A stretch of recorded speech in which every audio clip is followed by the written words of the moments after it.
Penuntun Saat Teduh Sinode Gereja Kristen Jakarta, Selasa, 21 September 2021. Judul renungan, Agenda Pribadi. Nats Alkitab terambil di dalam kitab Kisah Para Rasul pasal 8 ayat 9 sampai 25. Seorang yang bernama Simon telah sejak dahulu melakukan sihir di kota itu dan mentakjubkan rakyat Samaria, serta berlagak seolah-olah ia seorang yang sangat penting. Semua orang, besar kecil, mengikuti dia dan berkata, "Orang ini adalah kuasa Allah yang terkenal sebagai kuasa besar," dan mereka mengikutinya karena sudah lama ia mentakjubkan mereka oleh perbuatan sihirnya. Tetapi sekarang mereka percaya kepada Filipus yang memberitakan Injil tentang kerajaan Allah dan tentang nama Yesus Kristus. Dan mereka memberi diri mereka dibaptis, baik laki-laki maupun perempuan. Simon sendiri juga menjadi percaya, dan sesudah dibaptis, ia senantiasa bersama-sama dengan Filipus dan takjub ketika ia melihat tanda-tanda dan mujizat-mujizat besar yang terjadi. Ketika rasul-rasul di Yerusalem mendengar bahwa tanah Samaria telah menerima firman Allah, mereka mengutus Petrus dan Yohanes ke situ. Setibanya di situ, kedua rasul itu berdoa supaya orang-orang Samaria itu beroleh Roh Kudus, sebab Roh Kudus belum turun di atas seorang pun di antara mereka, karena mereka hanya dibaptis dalam nama Tuhan Yesus.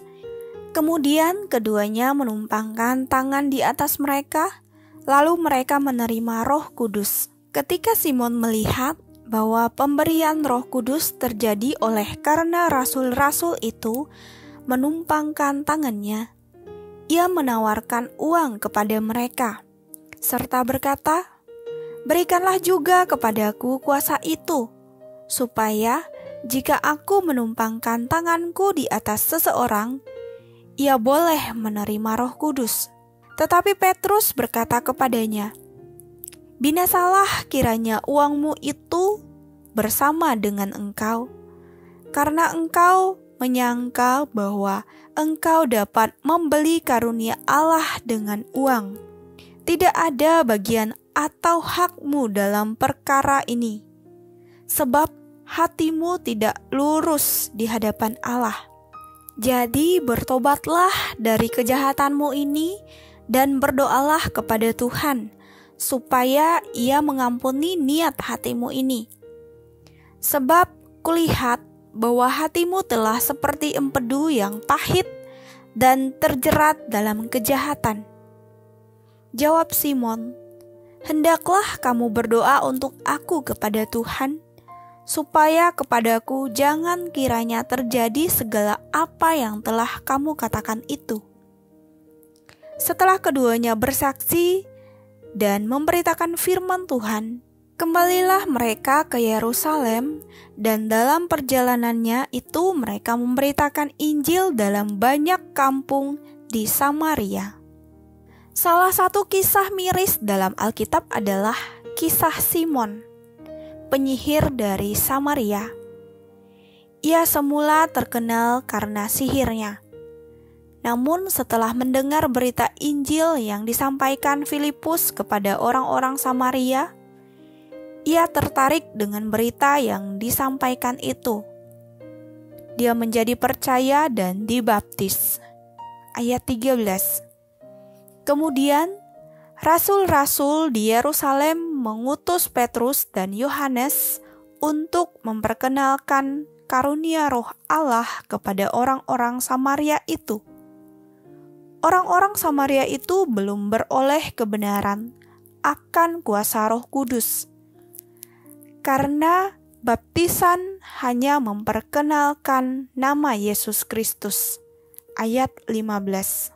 Setelah melihat kuasa Allah yang dinyatakan oleh para rasul, Simon sangat takjub. Simon berpikir dengan uang yang dimilikinya, ia dapat menerima kuasa Roh Kudus. Petrus dengan keras menyatakan, "Binasalah kiranya uangmu itu bersama dengan engkau, karena engkau menyangka bahwa engkau dapat membeli karunia Allah dengan uang." Ayat 20. Simon ternyata masih menyimpan agenda pribadi dengan hati yang tidak lurus kepada Allah. Ayat 21. Simon ingin memperoleh kuasa itu untuk menjadi terkenal sama seperti dirinya pada waktu sebelum percaya dan menerima baptisan. Tidak aneh jika Petrus menegur dengan keras permintaan Simon ini. Motivasinya untuk menyatakan kuasa Allah didasarkan oleh uang dan memanfaatkan itu untuk mendemonstrasikan kehebatannya. Sikap hati dalam memberitakan Injil adalah hal yang penting. Banyak orang Kristen karena ketertarikan kepada mujizat dan pernyataan-pernyataan tertentu mendorong dirinya untuk memberitakan Injil. Padahal itu hanya kedok untuk agenda pribadinya. Agenda pribadi ingin menjadi terkenal, mendapatkan kekayaan, atau memperoleh jabatan.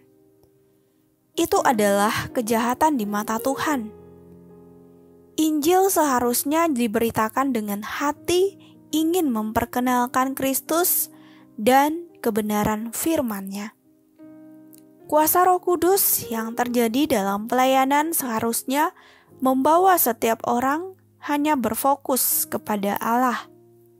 Itu adalah tujuan dari setiap penyataan dan karunia yang ada. Marilah kita meneladani para rasul. Satu-satunya tujuan mereka yang memberitakan Injil adalah hanya untuk memberitakan kebenaran firman Tuhan. Mereka hanya berpusat kepada Kristus, tidak yang lain.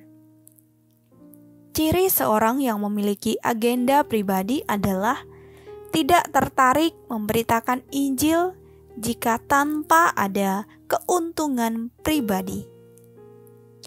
Amin. Terima kasih. Tuhan Yesus memberkati.